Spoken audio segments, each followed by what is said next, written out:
In the small town of Ijebu Isuwo, the air was thick with dust and the slow hum of life. For years, Mama Adebayo and her husband, Baba Adebayo, had prayed for a child. They had fasted, wept in the midnight hours, and stood on the promises of God.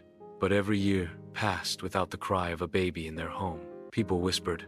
Some pitied her, others mocked her. One hot afternoon, as she sat on her wooden stool peeling groundnuts, a man in radiant white appeared before her. His clothes shone though there was no sunbeam on him, and his eyes carried a weight of both joy and warning.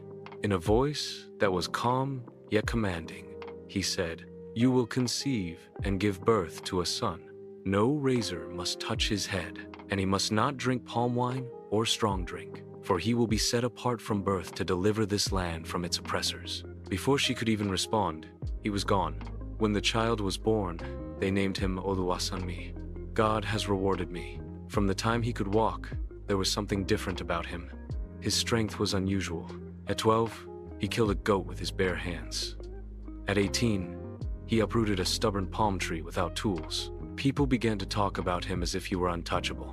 But strength without surrender is like a sharp knife in the hands of a careless child, dangerous to both himself and others. One day, while visiting Ajagunle, Sanmi saw a young woman in the busy market. Her name was Janet. Beautiful beyond words, but she came from a people who worshipped other gods. He returned home and told his parents, "I want to marry her."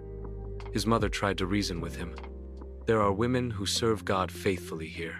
Why choose one who will draw your heart away from the Lord?" But Sanmi's mind was made up. "She is the one I want," he said, dismissing their counsel. From that moment, he began to follow his eyes more than his God. At the wedding feast, Sanmi was in his element, entertaining the guests with riddles and showing off his strength. But when Janet's relatives tricked him, he erupted in rage, attacking several men before storming away. Many shook their heads that day, including an elderly intercessor who muttered under his breath, "This boy's gift is great, but without holiness, it will destroy him." Months later, Sanmi's path crossed with another woman. She was graceful, her laughter sweet like honey, but her heart was a nest of deceit. In her perfumed room, she would rest her head on his lap and ask softly, "Sanmi, where does your power come from?" 3 times he lied to her, and 3 times she tested him. Yet he stayed.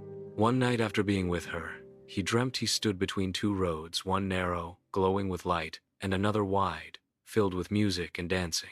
Each time she called his name, he found himself walking toward the wide road. Still, he ignored the warning.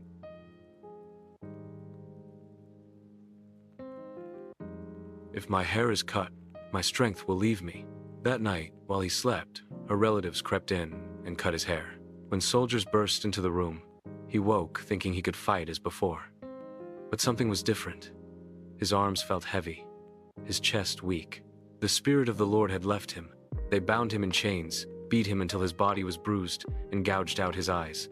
From a man who once tore apart enemies with his bare hands, Sanmi was reduced to grinding grain like a slave in a dark warehouse. He could hear people laughing, mocking him, calling him a fool who had thrown away his destiny for a woman's touch. Yet in the darkness, something began to grow his hair and his hunger for God. Months later, during the festival of Oro, his captors decided to bring him out to entertain them. The air was heavy with the beat of drums and chants to their idols. They mocked him, saying the God of the Philistines was stronger than the God of Israel. Sanmi lifted his blind eyes toward heaven and whispered, "Lord, remember me. Strengthen me one more time, not for my glory, not for revenge, but so that these people will know you alone are God." They placed him between 2 massive pillars that held up the building. Sanmi's hands gripped the wood. With every muscle in his body, he pushed. At first, nothing moved, but he prayed harder. "Oh Lord, let me die with them if I must, but let your name be honored." Suddenly, the pillars shifted, the roof began to groan, and in one final surge of strength, he pushed until the entire structure collapsed. The people who had mocked God were buried in the ruins, and so was Sanmi. He killed more in his death than he had in his life. But as the dust settled, one question remained. How much more could he have done if he had lived consecrated? Beloved, the gift of God on your life is not proof of your closeness to Him, your obedience is. Strength without holiness is a ticking time bomb. Don't wait until the enemy cuts off your hair in his house. Return to the Lord while there is still time. Maybe you're like Sanmi today. God gave you gifts, talents, anointing, and opportunities. But you've been using them for yourself, or you've allowed sin to weaken you. You've cut off the fellowship between you and God little by little. But the good news is, the same God who restored Samson's strength in his final moment is still merciful today. He is calling you back before the final chapter is written. You don't have to end in regret.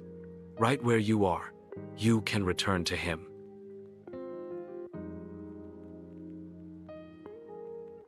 I give you my heart, my will, and my future. From today, I live for you alone. If you prayed that prayer sincerely, believe that God has heard you. Find a Bible-believing church, grow in His Word, and never let the fire go out again. The Lord bless you.